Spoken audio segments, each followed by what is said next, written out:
It's time for the Phil Ferguson Show.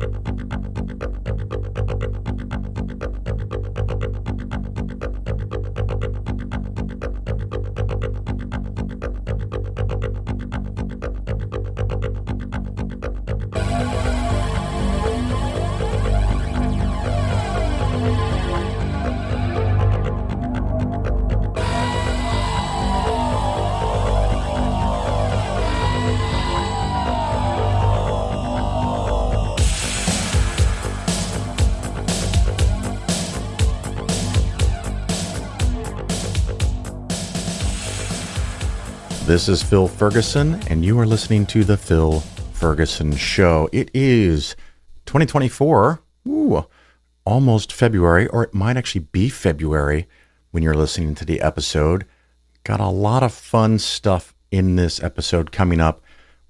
A brief discussion about some new rules that are proposed by the Department of Labor, and that might or might not affect what you can do in the future with your investments, or the advisors, more importantly, what they can help you with or not help you with. I have what I'm going to call 18-year performance. Did this first about 8 years ago with a 10-year performance to just throw out some data and information. All kinds of caveats go with that, of course, including some of the things like nobody actually had any of these investments. This is all theoretical, hypothetical. I made it. I could be making things in such a way that it makes it look better for the ideas that I have. So just, don't put too much confidence in it, but listen to it, understand it, and get the bigger idea. And of course, if you have questions, you can send me an email, phil@polarisfinancialplanning.com. And I also have a segment on the recent, difficulty some EV drivers had in Chicago, and why I think that happened, and what can be changed or fixed or improved going forward. Still, I'm all in on EVs. I think you should learn how they work and learn the lingo and learn the different charging levels and different charging speeds. It's a fun time for something big and new and different like that, and the number of people that are going to have EVs is going to explode in the next decade. Some places have talked about requiring EVs. We'll see how that goes, but that's usually 5 to 10 years away. 5 does seem kind of tight. 10 years might be doable, and we need to have bigger and better infrastructure, and that's happening right now. So if you're listening to people talking about how terrible it is, they may be talking about what it was like a couple of years ago. Just had wrote a response to a listener about this very subject. And as an example, about 4 years ago, we drove from the Southwest Chicago suburbs up to Mackinac Island in the extreme northern part of Michigan. That's not yet the Upper Peninsula. So that little gap between Upper and Lower Michigan. And I think at the time there was something like 5 places we could stop. And we had our Bolt, the Chevy Bolt EV, which is a fantastic car. Just realize that going really long distances is a bit of an extra time. You're going to have to schedule extra time, significant extra time. Totally doable, but you have to think about it. You have to plan, and some people just aren't ready for that, and they're okay paying more for gasoline and not having to worry.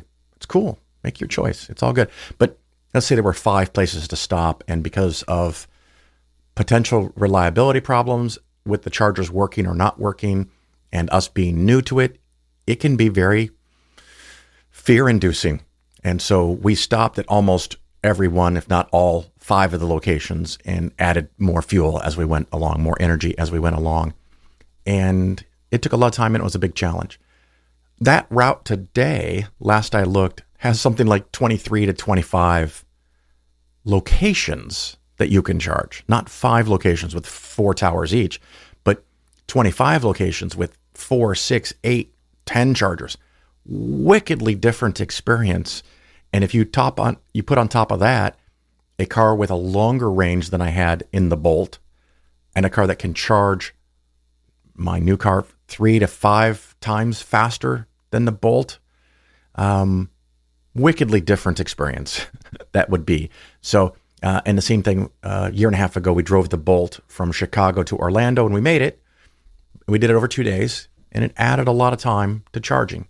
We had it planned out, and everything worked.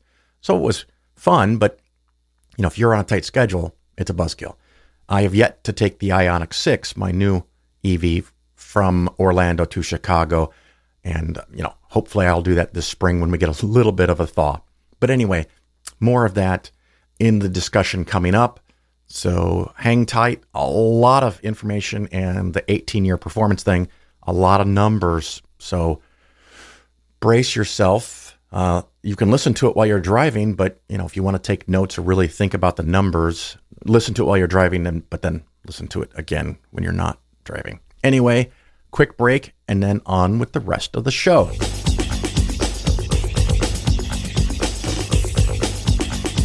I say that homosexuality is not just a form of sex, it's a form of love, and it deserves our respect for that reason.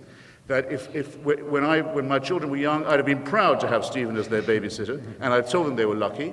And if anyone came to my door as a babysitter wearing holy orders, I'd call first a cab and then the police.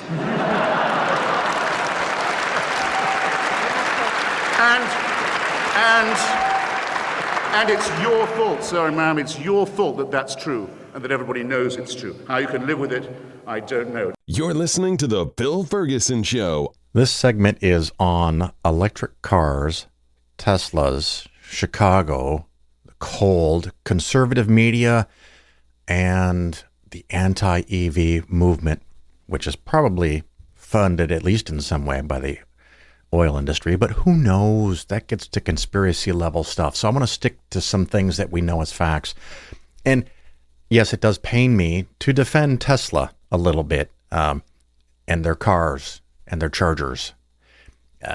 Recently, many of you know, it's been going around social media, and the hyperbolic headlines, the clickbait headlines, disaster, cars can't charge. And of course, people who already don't like electric cars share these stories, of course, often without reading them and saying things like, electric cars suck, electric cars don't work in the cold, etc. You get the idea. You've probably seen some of them.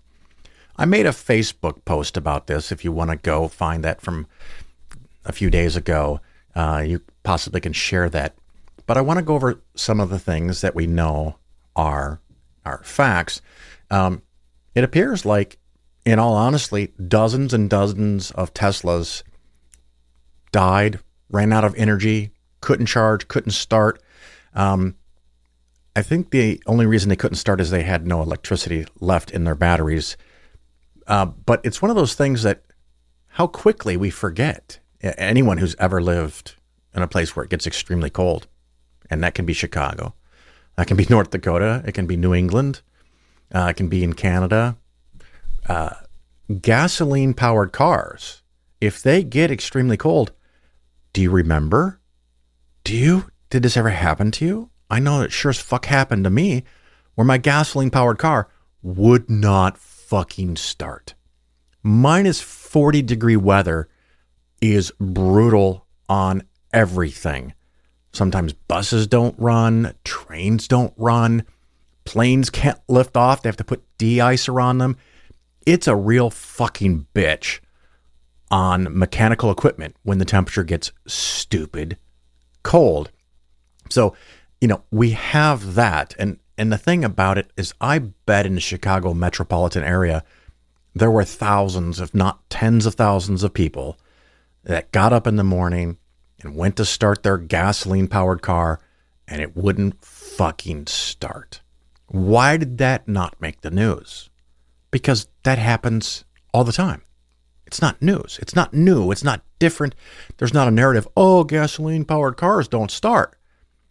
Plus, you didn't have, in a few cases, dozens of cars stacked up, stuck in the same parking lot for a good old-fashioned anti-EV photo op. And so it happened. It happened in Chicago. It happened mostly with Tesla cars, where people went to the chargers and weren't able to get a charge. I'm going to go over a little bit of why, but keep in mind, many other places where it got extremely cold. In Canada, where it gets extremely cold, in places like Sweden and Finland, EV drivers have no real major problems driving their EVs in the cold. Why is that?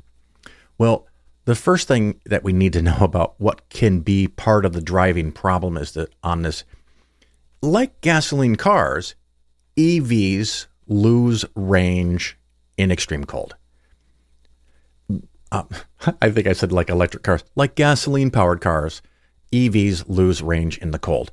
However, the effect can be more dramatic because in a gasoline-powered car, once you get it started, the nice thing about it is it creates a lot of waste heat, which when it's minus 40 degrees outside is really fucking convenient. Electric cars create heat, but nowhere near as much. So if you want to heat inside your car, you have to use additional energy. More and more of the new EVs use heat pumps, which are more efficient, but they're slower. Most EVs, at least of a certain price point, will have heated seats that work very well. They'll have heated steering wheels that work very well. And a lot of EV drivers know to not use as much electricity. You dress up warm. I mean, and if it's minus 40 degrees outside, you should be dressed up really warm anyway. I've been in gasoline-powered cars where the heater doesn't work and you have to drive for an hour or two in the extreme cold, and you better have on the right gear. So one way to use less electricity, less battery energy, is to make sure that you're dressed appropriately inside of your car. Don't just hop in there with a light jacket and go, oh, I'm just going to crank the heat. It's an EV. So you got to think about that. The other thing, of course, like I said, is the reduced range. So if you are someone who can charge at home or a regular charging place, or you can plug in your car on a regular basis, whether it's at home or work, the vast majority of people that drive electric cars did not have a problem. In the Chicago market, I would wager there's hundreds of thousands of EVs, and almost everybody, even in the extreme cold, carried on with it like normal and didn't have any big negative side effects. But there were dozens of people that had problems that changed their day, changed their week or their weekend, and were really, really freaking inconvenient. And part of this is driven by the fact that if you do a commute and you're dependent on a high-speed charger, which is normally fine for you, if you get 20 or even 40% less range, that means you have to charge more often. So all of a sudden, there's more people at chargers because everyone that's driving in the cold needs to charge more frequently because their batteries run out of energy or use energy at a faster rate. So at the very same time that people need to go to chargers more often, and therefore there are more people at the charging stations, people are often at the charging stations longer. Because not only do they use electricity faster in the cold, EVs that is, they can often charge slower in the cold, depending on your model and if you've prepared the car to be charged, it can take twice as long. So you have these compounding events where more people want to go to the chargers, and the people that are at the chargers need to stay there longer. And so what happened in this case is a lot of people got caught with far less energy in their car than they expected. They go to a supercharger and it's full.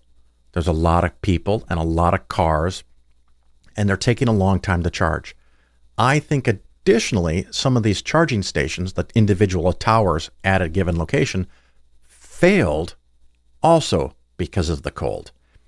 So you can have a thing, and this is where maybe new EV drivers are a little bit subject to the pain more than people who've had an EV more than 1 year or at least if you've driven one winter in an EV, if you weren't educated by the company you bought it from, if you didn't do any research, which, by the way, I'm seeing much more frequent and common when I talk to people at fast chargers from time to time, because 5 years ago, if you bought an EV, you were, what do they call it, early adopter, and you probably did a lot of research and know a lot about how electric cars work. I now run into people that they're like, hey, I'm just showing up for the first time ever to charge my car. How does this work? And it's fine. And that's a sign of the progress that you're now getting mainline adoption of EVs, and people are buying these cars just like they buy gasoline cars, where they don't have any clue about how it works. What's under the hood? What's under your seat? How does it work? They don't know. They just spend $60,000 to $80,000 on a shiny new car. They drive around for a while until they're low on electricity, and they pull up to a charging station and go, how hard could it be? Well, it's honestly not that hard, but you need to have some additional information. So I see on forums and Facebook groups about multiple different car models where people, and of course it depends on where you live. Some people it's September, October, others it's November, December, where all of a sudden people are like, hey, wait a minute, my car suddenly has 10 or 20% less range. I think there's something wrong with my car. I'm going to take it back to the dealership. What do you guys think? And it's so predictable. Every fall, late fall, early winter, this happens. People just genuinely did not know, and no one told them that your car is going to get less range. So if you're expecting to get a certain amount of range, you could find yourself not getting the range you expected, even if you're just a daily commuter, and maybe you go once a week on the weekend to a supercharger and top off your car for the week, and you're all set. Well, now that's not enough. It's Friday morning, and normally you go charge on Saturday. And you're like, oh shit, I might not be able to get to work and back because I haven't gone for a week or 10 days to a supercharger or any other charger. So now you've got to go. And again, like I said, that creates more people wanting to charge more often, and then taking longer to charge.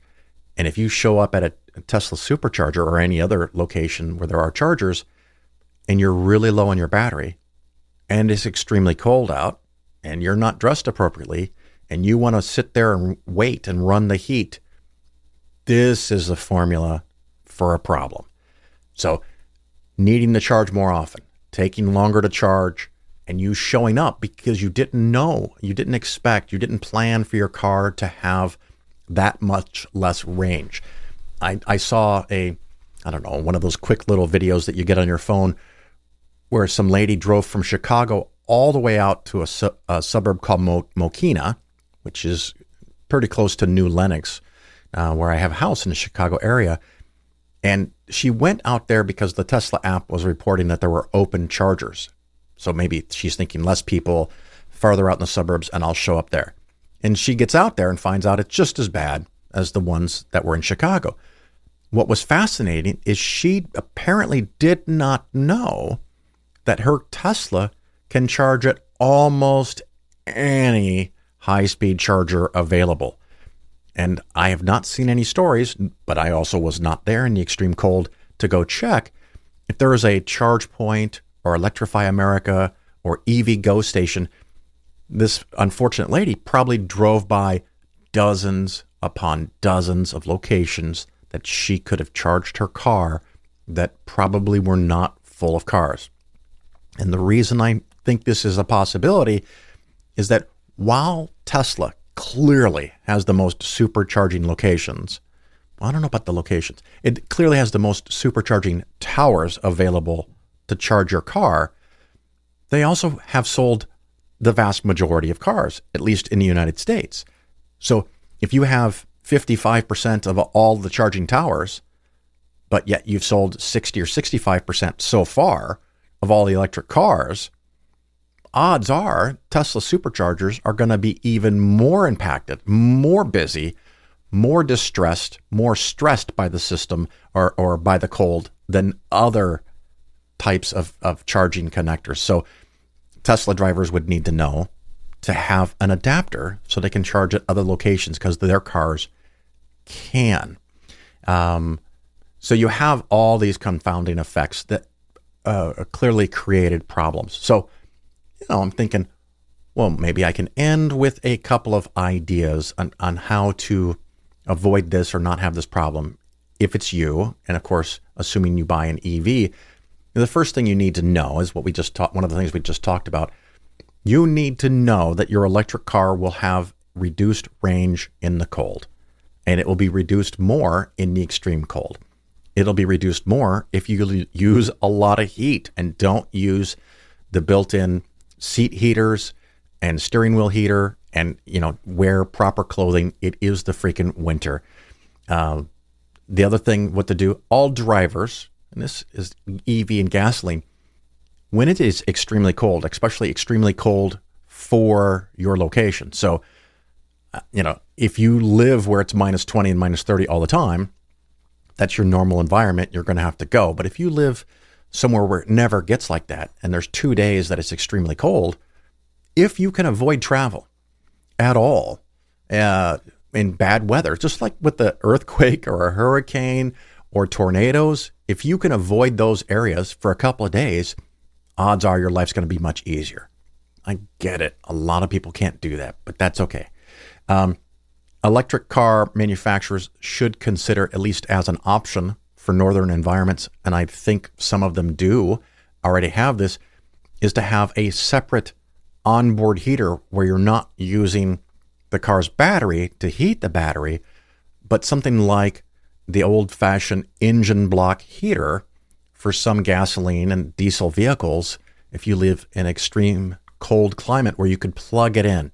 The cost of one of these things is probably very low, and if you build it into the car, you might be able to run a separate conventional extension cord to your car. You could still charge at home, or if you can't charge at home, in extreme conditions, you can run an extension cable to your electric car to try to keep it a little bit warmer. Additionally, it appears that, at least in this case, Tesla may need to do a little bit more robust testing and, beefing up some of the chargers and the equipment to support them so that there is a higher success rate or a higher up running time in the extreme cold that seemed to add to the problem that, the equipment itself, some of the towers did not function. So more frequent charging, longer charging times, and some of the equipment fails because of the cold. All of these need to be worked on. So I know, because I've watched the videos, promotional videos from other EV equipment manufacturers where they test their equipment at extreme temperatures for days at a time. They test their equipment at extreme heat. I'm assuming Tesla does the same, give them the benefit of the doubt, but maybe they need to tweak up what is extreme and how cold and how long. And I don't know if it's possible, but perhaps that equipment can be heated itself. It doesn't necessarily have to be 70 degrees, but if the equipment is 35 degrees instead of 10 degrees, it might work a whole lot better. So does there need to be onboard heating inside of the equipment for extreme cold conditions? And then finally, EV drivers, you need to understand, can your car preheat the battery? And how does that work? And how do you activate it? And how long does it take? And how much does it help? So just knowing more about your car, read the owner's manual. You get one with your car, read it. So anyway, I hope that helps. And if I've gotten any of that materially wrong, you can always email me. But I think I know it pretty well. But just be safe out there when it's cold or any other kind of bad environment, and be safe. Take your time, and hopefully everything works out. And all of this will get better in the future. Of course, if you want to get what I typed up, which is a little different than this, on Facebook and share it, of course, you can do so. But that ends my little segment here on EVs, extreme cold, Tesla, Chicago, And don't go anywhere. We're going to have some more fun stuff.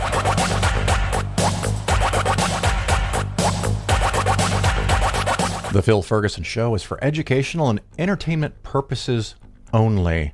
Nothing said on the show should be interpreted as personalized investment advice. Investments should be based on your personal situation, and you, of course, should consult with your financial advisor or tax professional before taking any actions. This segment is, well, it was originally called 10-year performance, 10-year past performance, and it's something I've added to every year, and now it's 18-year past performance. Just, again, a lot of caveats on this. I made this.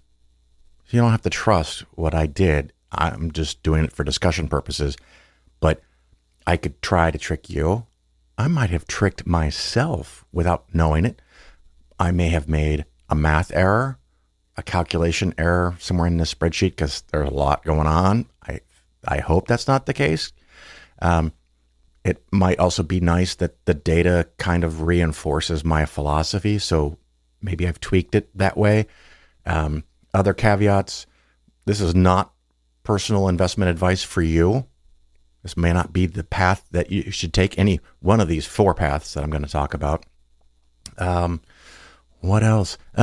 This never actually happened to anybody. At least when I started, I looked back 10 years and collected all that data, and you may know how I feel about looking backwards in time, but sometimes it's all we have because I don't have the ability to see forward in time.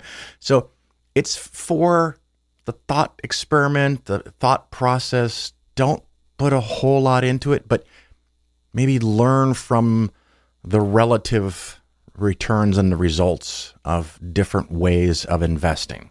So that's I think all the caveats. Don't believe anything I'm telling you. There's the basic overall. On the positive side, I am stunned, delighted, surprised, whatever, by how many clients I've talked to in the last few weeks and or emails I've gotten from people who've said, hey, you do this thing every year. When are you going to do it for year ending 2023 where you look backwards in time? Well, this is now that segment. So I'm delighted that you hung on and that you want this and you like this. So from a summary level, what we have here is we have a little spreadsheet experiment that I started with data from 2006 going forward. To be fair, I started 10 years after 2006. And one of the reasons I like 2006 is because you have 06 and 07, which were up years. And then you have the devastating housing crisis in 08, where I don't know, I think the market went down 37% in 1 year. And so it has a huge drop then. There was a couple years where it was down really small. 22, pretty much everything was down. 22 was a pretty rough year for everything, all investments. I think the thing that did the best was cash. And behind that was large cap value, of all crazy things, did better than all of the bond funds that I use. And thankfully, the bond funds that I used, at least in 2022, pretty much the same in 23 and 24, were down, but way better than a lot of people. So very happy about that. This is one of the reasons you have, at least if you have sufficient portfolio size, you have different investments so you can take money out of different places. So as an example, at the end of calendar year 2022, when everything was so terrible, and in this theoretical scenario, we're taking out 50 grand a month, I might have done something like taking $20,000 out of the large cap value index. Yes, it was down 2%, but it beat everything else. So that's nice. 5,000 out of international value, which was down 12, but beat almost everything else except for domestic value. And you could have picked from mid-cap value or small-cap value. They were also down single digits. This is the end of 2022. I'm just doing a little historical review. And then, of course, at the end of 2022, in this calculation, I had some cash because that tends to grow over time at least the way I do it. So, you end up with some more money there. I just thought of a couple things popped in my head that I didn't have as caveats before. This assumes no transaction costs. This assumes no tax consequences. This assumes no advisor fee. It assumes that you can add or remove money, move from one position to another with no cost, no loads, no 12B1s, whatever. So again, there's a lot of problems with this. So it's just something to chat about. Anyway, so 2022, at the end of the year, if you needed cash, this is a theoretical portfolio for someone in retirement or a year or two from retirement, but basically in retirement. All the portfolios started with 1 million, and there was 4 different ways that I've invested the money or calculated what the investments would be worth. One is the idea of the Polaris plan. 2 is U.S. stock market, total stock market index only. Another one is target date fund. And I started with target date fund 2015. Why? I don't know. Probably because they're too conservative anyway. So even though this game started in 2006, I went with 2015. So you had a little bit more aggressive portfolio than a 2010 or a 2005 fund. And of course, they eventually roll into just the target date fund without a year, target date fund XX, whatever Vanguard calls it.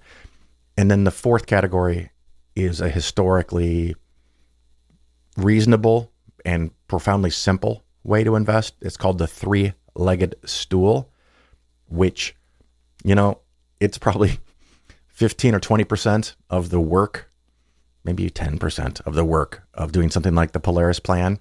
And the results aren't horrible. I mean, you don't make as much money as some of the other options, but it's really easy to do and maintain. Again, not quite as good, but pretty good. So those are the 4 ways. All 4 of them started with 1 million. We've gone from 2006, ups and downs. We did through 22, which was almost all downs.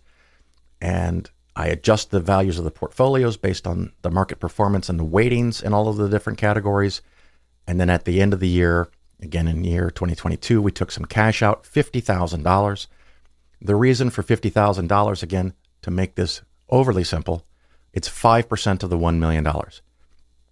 One of the reasons for me wanting to do this is demonstrate through time with markets ups and downs that if you take out 5% and you have a reasonably intelligent portfolio, not only can you keep taking out that 50,000, you can do so, hopefully, fingers crossed, in perpetuity.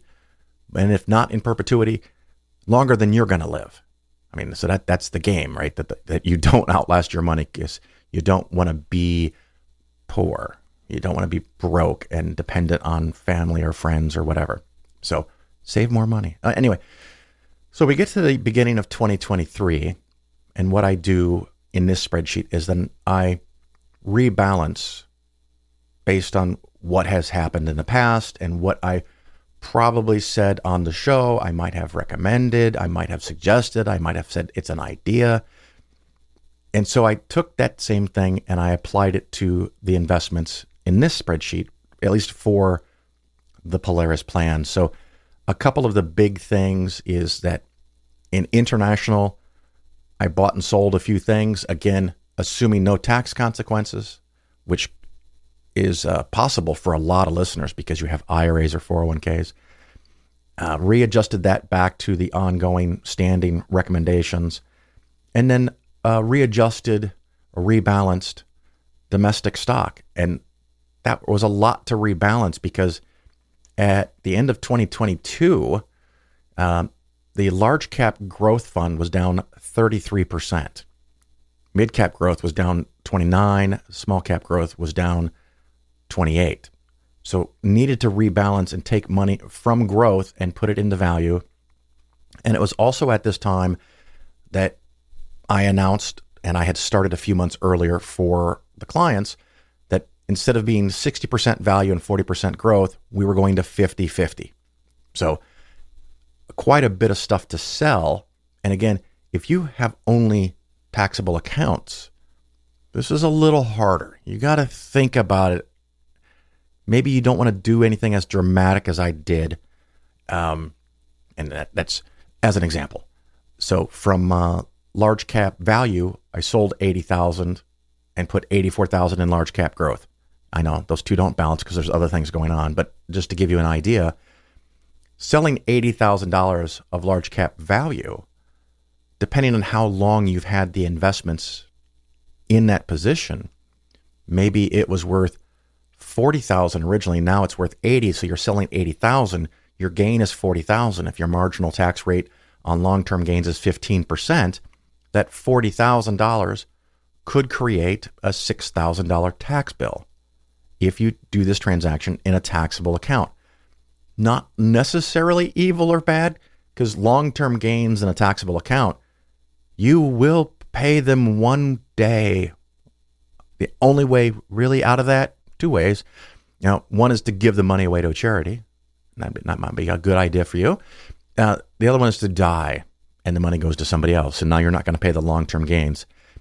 But assuming you're going to pay them at some point, and assuming that you have been adding money over the years, there is the possibility, given the year like 2022, that some of that money might not have been up as much at the start of 2023. So $6,000 could be your gain, your tax bill, and maybe it's not that big. Maybe it's 3,000 or 4,000. Maybe it's 2,000. But something to be aware of, not inherently bad that you have to pay the tax, because that means you made money. And again, for most people, it's 15%. It could be zero if your income is low. Then you probably don't have this fancy schmancy portfolio.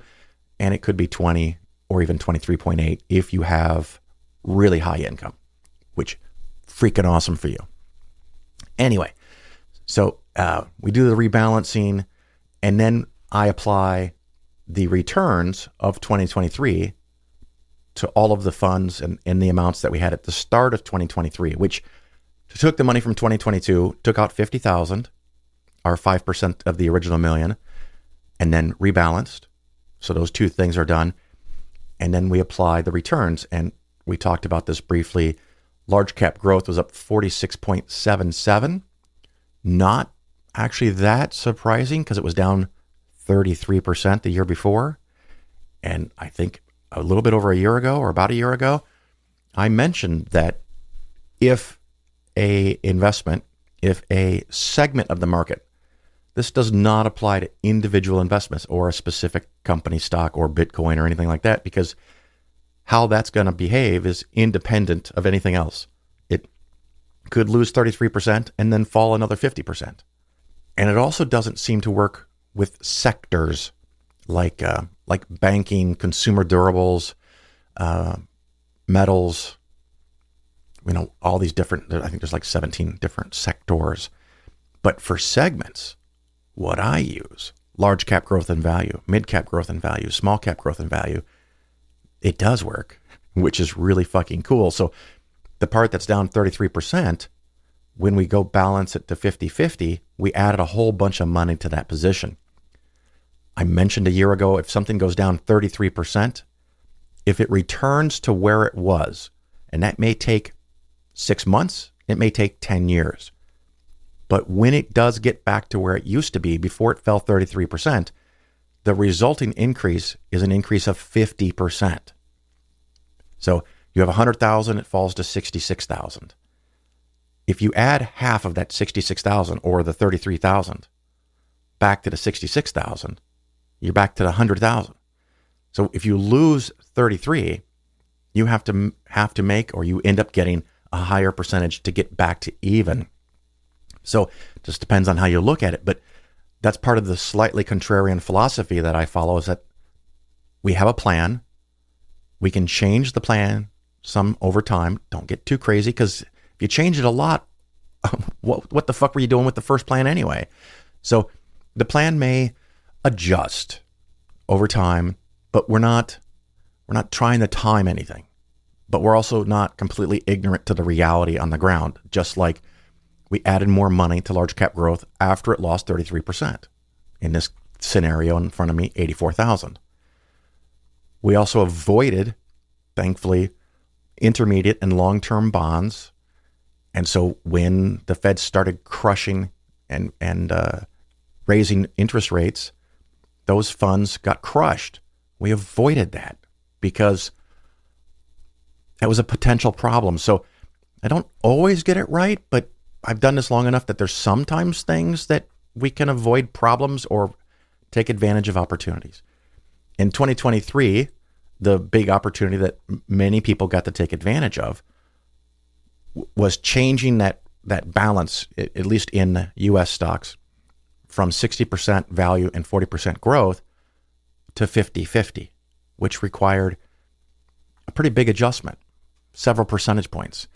But it worked out. It doesn't always work out, so I don't want to get too carried away. But we have the new numbers at the start of 2023. We rebalanced. We get to the end of 2023 by applying the returns during the year to the amount at the start of the year. Of course, that's how it works. You're right. I didn't need to explain that. And we get to the end of the year, and we're at the end of the year, and we say, okay, now we need $50,000 out again. First of all, it doesn't work this way. Generally, the money out comes monthly, and the adjustments to create more cash, if needed, I'll do those from time to time during the year. But again, wickedly oversimplified.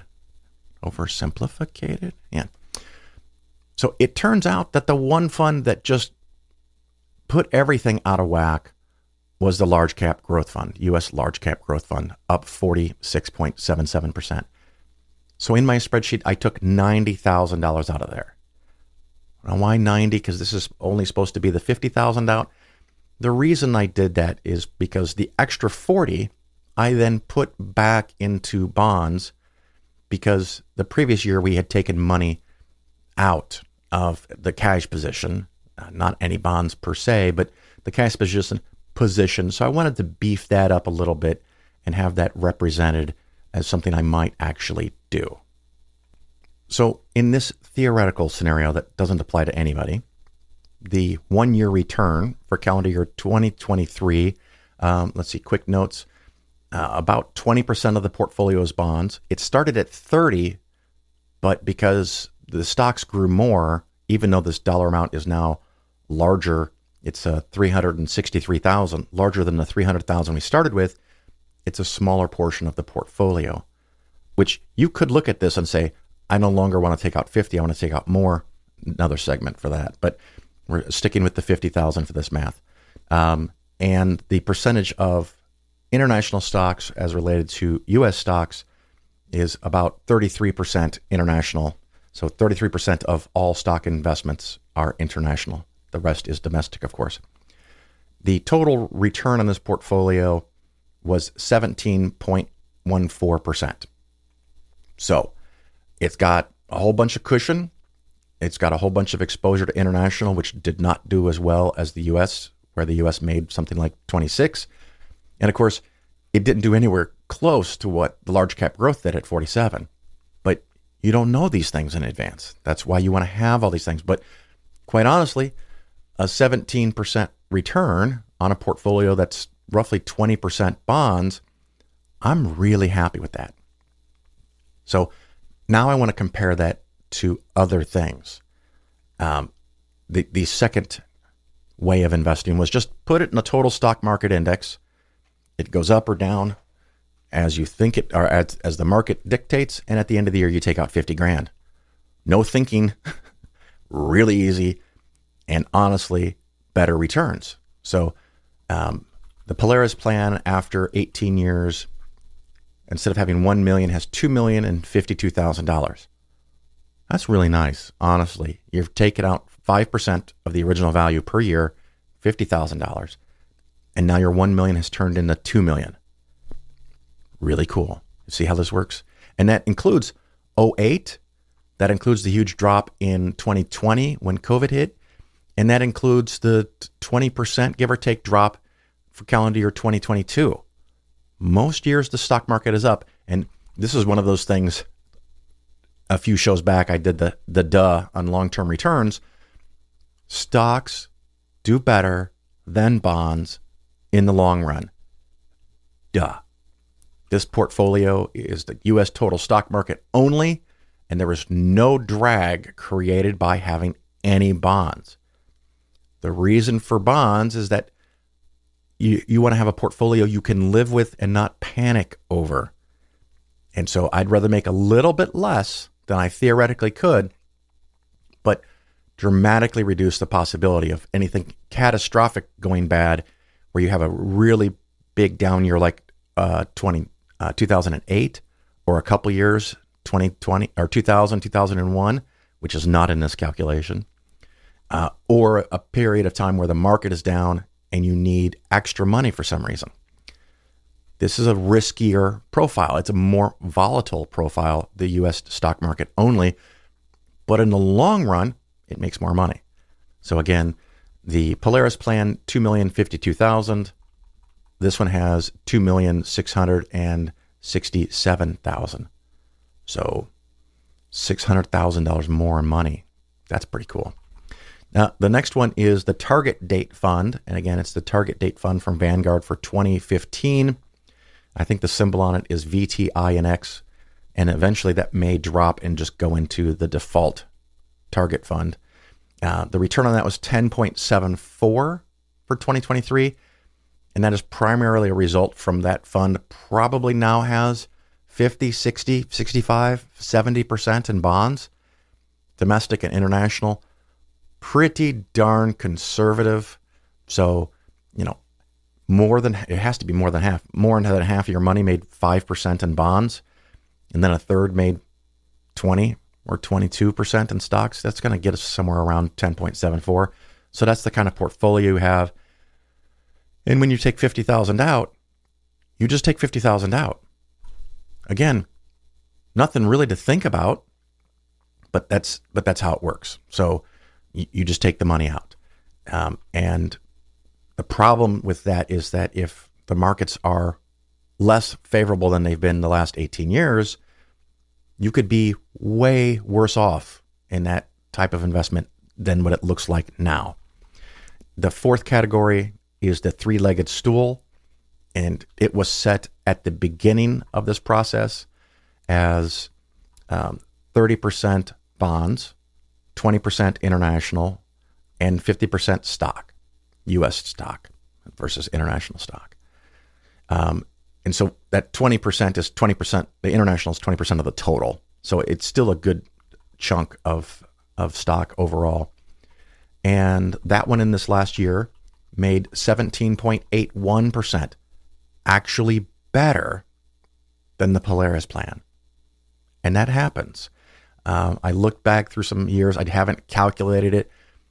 But for most years, the more complicated Polaris plan and the ability to rebalance, the ability to make adjustments, the ability to pick and choose where you want to sell, where you want to add, what you want to rebalance, generally is anything from about the same as the three-legged stool, plus 1%, plus 2%, or plus 3%. So maybe on average 2% higher per year, which is pretty cool. So for a little bit of extra work, you're going to make extra money.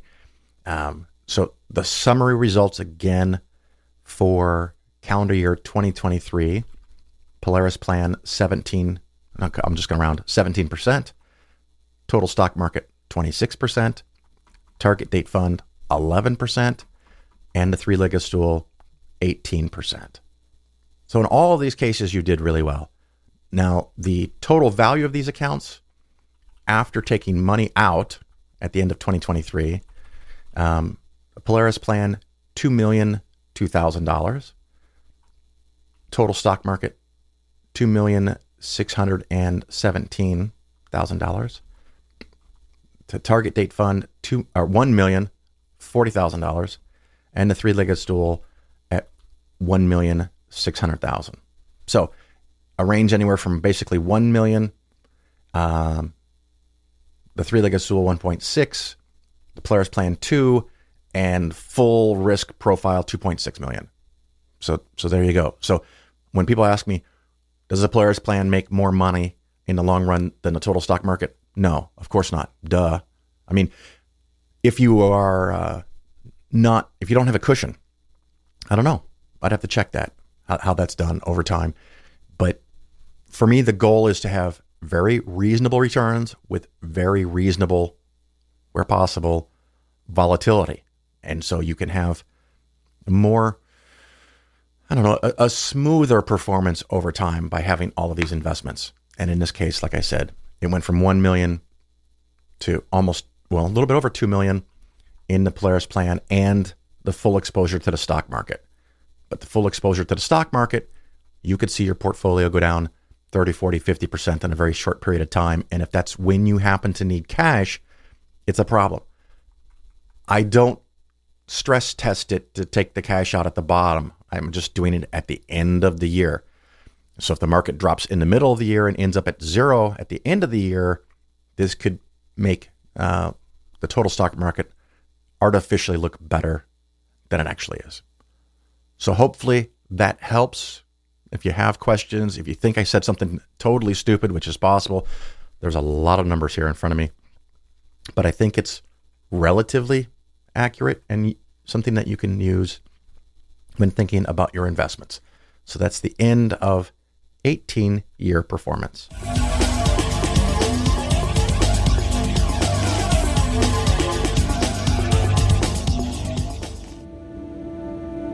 Pace e lunga vita.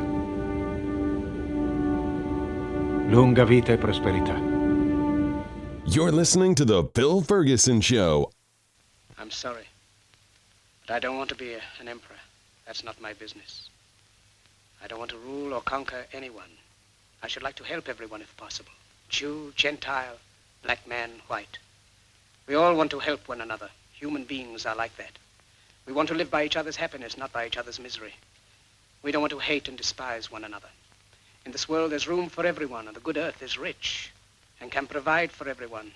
The way of life can be free and beautiful, but we have lost the way. Greed has poisoned men's souls, has barricaded the world with hate, has goose-stepped us into misery and bloodshed. We have developed speed, but we have shut ourselves in. Machinery that gives abundance has left us in want. Our knowledge has made us cynical, our cleverness hard and unkind. We think too much and feel too little. More than machinery, we need humanity. More than cleverness, we need kindness and gentleness.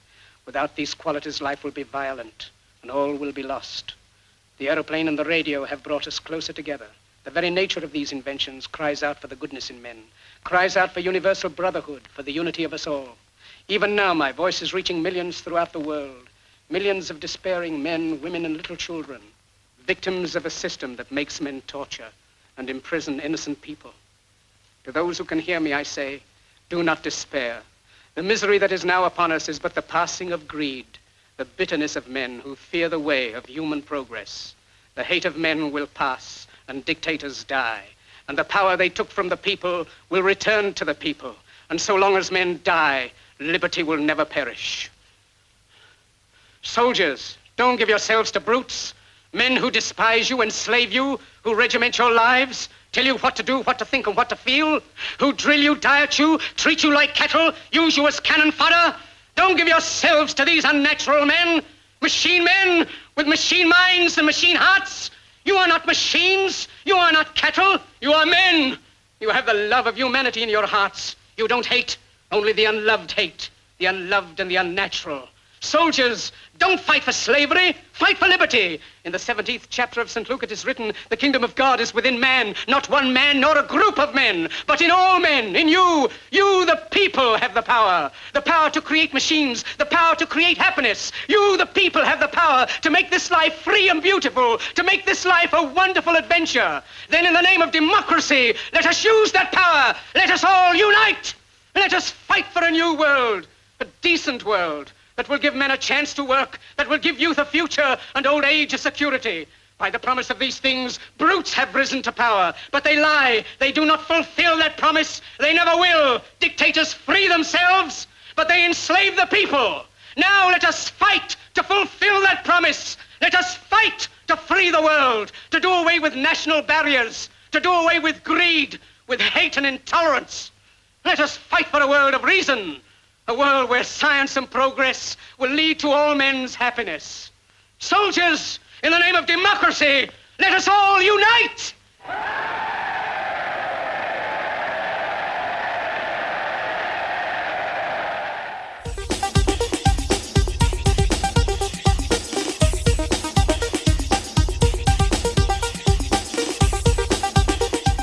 The Phil Ferguson Show is for educational and entertainment purposes only. Nothing said on the show should be interpreted as personalized investment advice. Investments should be based on your personal situation, and you, of course, should consult with your financial advisor or tax professional before taking any actions. This segment is a little bit of regulatory update. One of the times I give you kind of a view behind the scenes, how the sausage is made, I guess. But there are things that are being proposed, pending rule changes, things that might affect you. It might affect me, but, we all have to deal with it. One of them is the Department of Labor is working on yet another attempt at redefining what a fiduciary is and who has to be a fiduciary. Now, this is the one that has almost no effect on me because I treat every client, every account, I act as a fiduciary. And that means that I'm trying to put your interest first. So I'm developing your portfolio and I don't get paid commissions on products that I sell. I just get a percentage of the assets that you have chosen to have me manage. And that's how I get paid.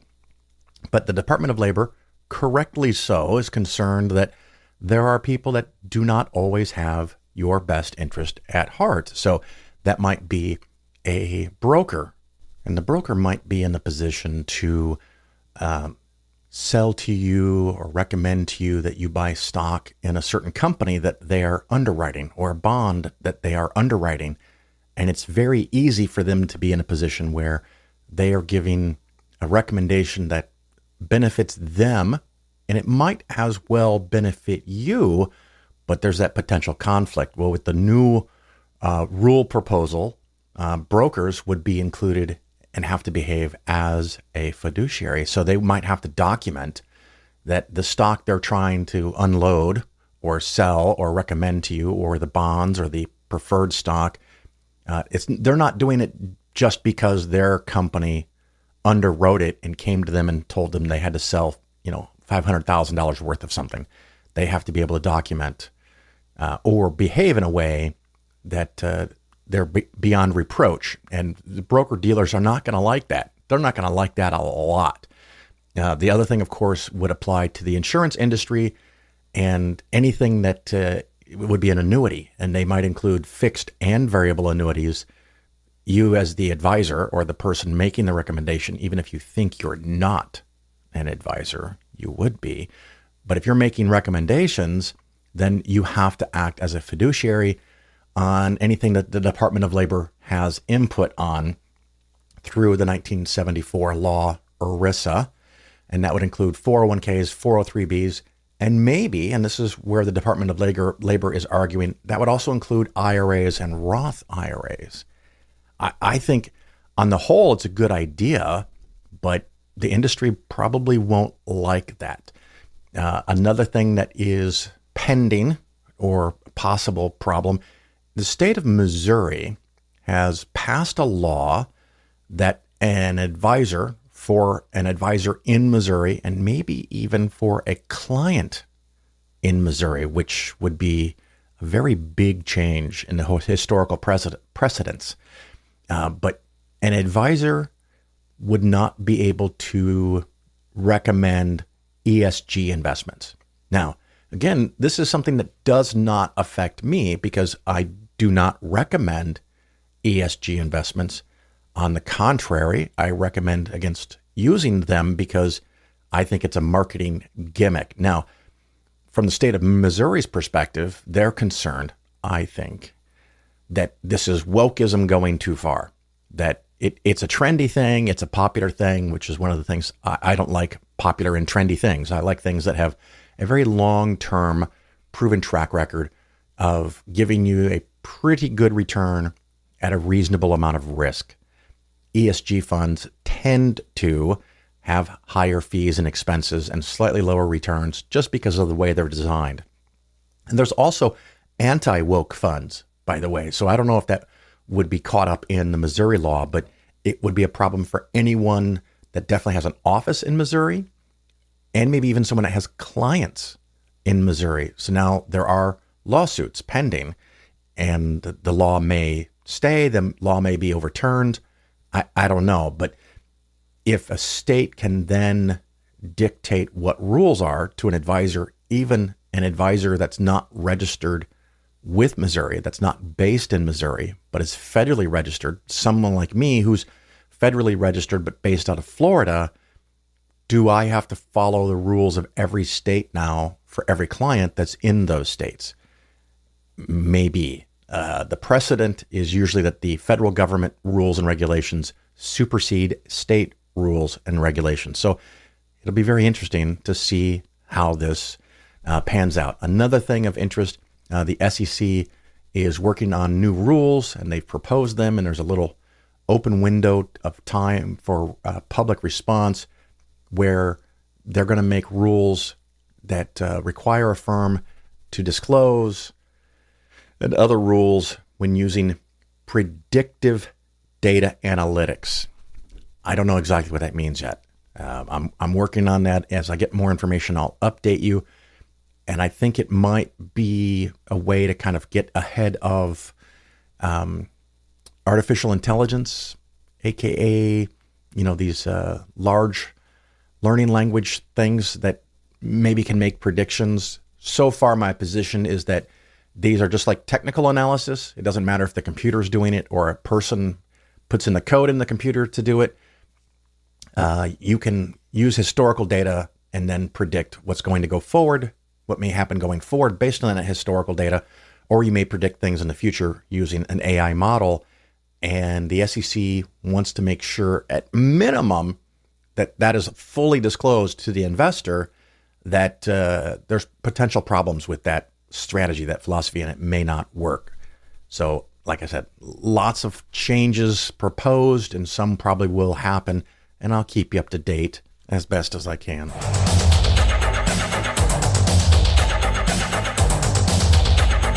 It's that time to wrap up the show. I'm so delighted that you are here. Thank you for listening to The Phil Ferguson Show. You can go leave a 5-star review for the show. That would be very helpful. Or share the show with some friends. Had a fascinating experience recently. Someone sent me an email who's a listener of the show, and they were at a friend's house, and they somehow got to talking about money. And this listener suggested, hey, you should listen to The Phil Ferguson Show. And that person was like, oh my God, I listened to The Phil Ferguson Show. So that's very cool to hear. Thank you for sharing that story. One meaningful update on the Chicago EV cold charging problem.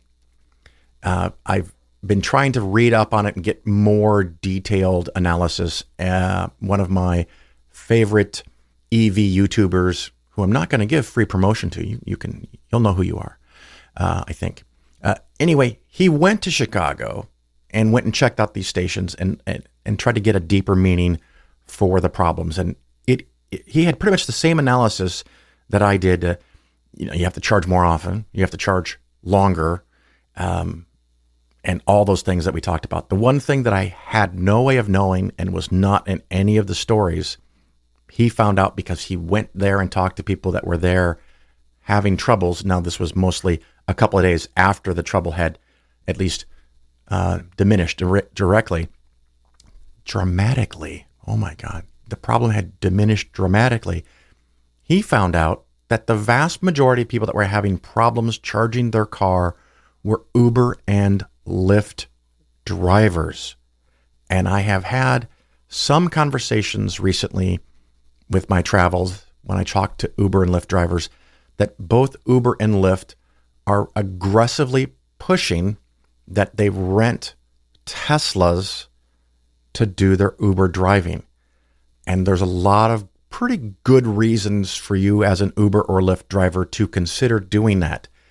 It just so happens that the cars they promote or have available for you to rent as a Tesla at least in Chicago, are the most base version of the Tesla Model 3, with one motor, a reasonable but maybe smaller battery. You don't have as much range, you don't have as much power, so that you can rent it. And it's still a Tesla, it's still an electric car. It may not be able to charge as fast. It might have more problems when it's slow.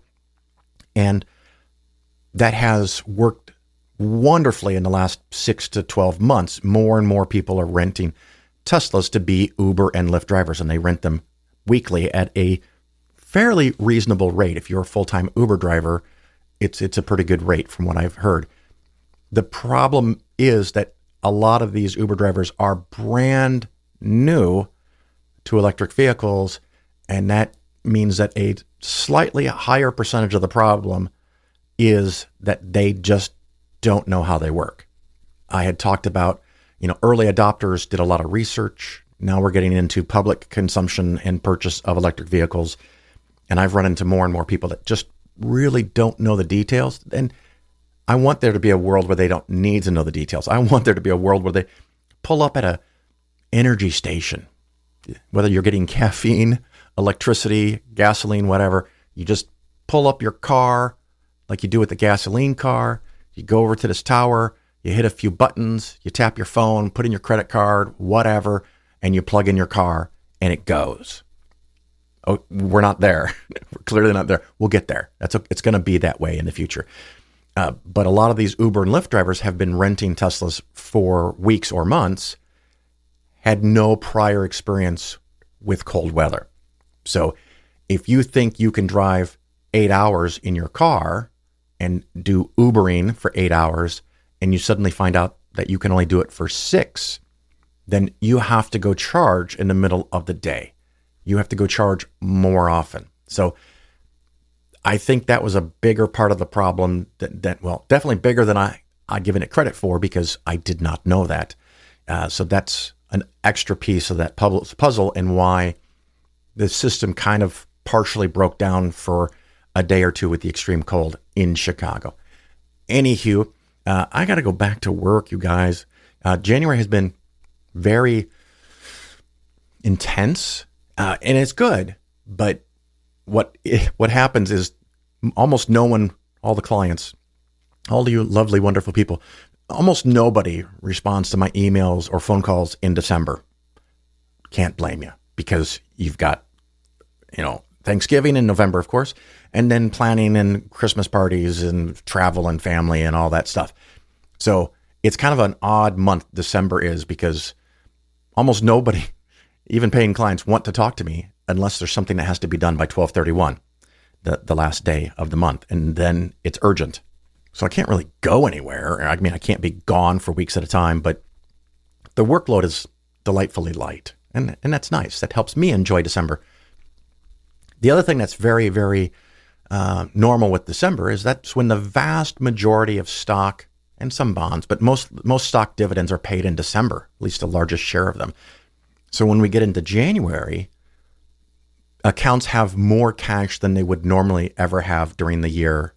And part of that is because of the way I set up accounts, but the cash shows up, and that's okay, because then we go into January and there's a little more cash than normal. So I can invest that to keep the plan in balance, and the plan might need a rebalancing. And then the interesting thing, last year, 2023, large cap growth index fund, Vanguard's large cap growth index fund, went up something like 47%. And so for a lot of people, I have to trim that. And that's not something I do in an average month, is adjusting such a large portion of client accounts in one given month. So some things were out of balance that needed adjusting. There's extra cash that needs to be invested. And of course, if the adjusting needs to be done in an account that's taxable, often I'm going to talk to you about that situation and make sure you understand you might have a tax bill or a tax liability. So January has been pretty darn intense and busy, and that's cool. I'm getting near the end of the work, hopefully by January 31st. And then early February, I will be out of the office for a week with probably quite limited access, as my wife and I will be on a cruise with Central Florida Free Thought Community, and that's going to be absolutely bonkers fun. So I am looking forward to that.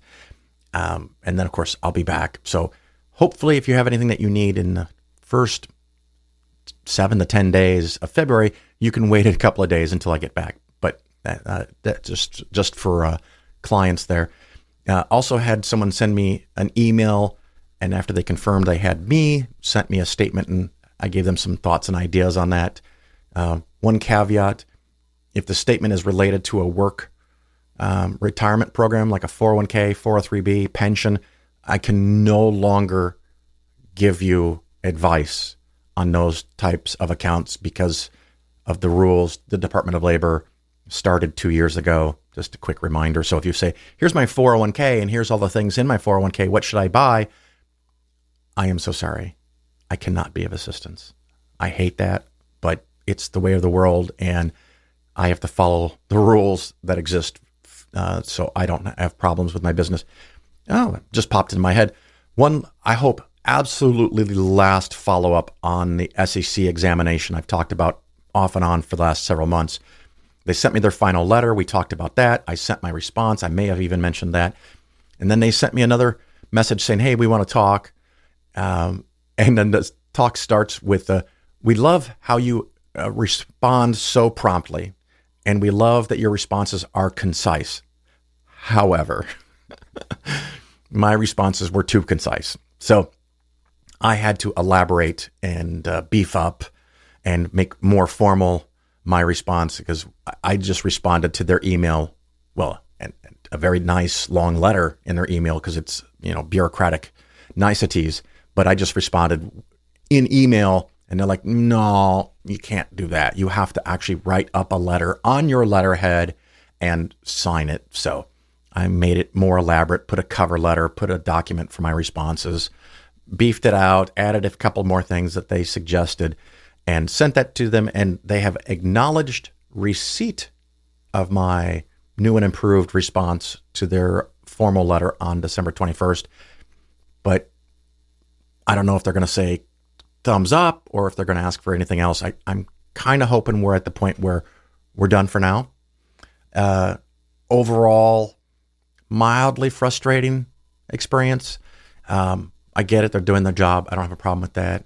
For the most part, I think they did it as well and as nice as they could. But I do know that over 5 or 6 months, however long it took me, a total of 70 hours of my labor went into talking, collecting, sorting, sifting, presenting data and documents to them. And they even acknowledged very, very kindly so that, for a larger company, that's a bit of a problem. But for a company that's one person, the 70 hours I spent doing that is 70 hours I spent not doing something else. So, anywho, poor Phil. I'm going to be okay. We're good. Let's wrap up the show. Enjoy. Hopefully it gets warmer where you are very soon. It's going to be 80 today here in Florida. And maybe after my Rotary lunch, I'll dip in the pool, and then I've got a pub quiz thing that I'm going to. So I'll talk to you later, and I hope to see you somewhere in person. And until then, ciao.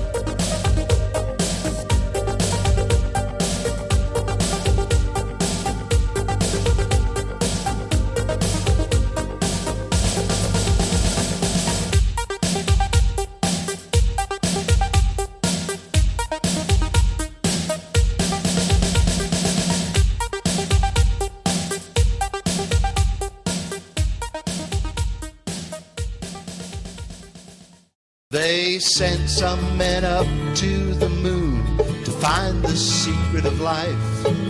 They spent $4 billion, could have helped this world of strife.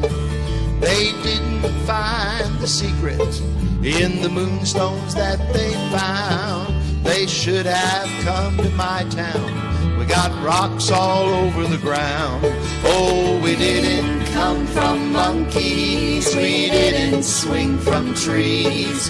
We're not a piece of seaweed blowing in the breeze. It wasn't a big explosion that caused you and me. We know God created you and me. A teacher told me long ago, 2 fireballs in the sky were coming toward each other. Why, it's enough to make you cry. She said there was a big explosion that caused you and me. My old Ford backfired. I thought I was raising a family. Oh, we didn't come from monkeys. We didn't swing from trees. We're not a piece of seaweed blowing in the breeze. It wasn't a big explosion that caused you and me. We know God created you and me. I stood beside a professor one day at the zoo. He said, looking at the monkeys, why, they're related to me and you.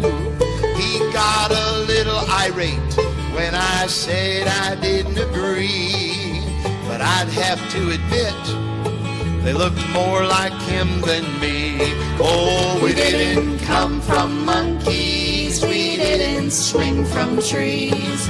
We're not a piece of seaweed blowing in the breeze. It wasn't a big explosion that caused you and me.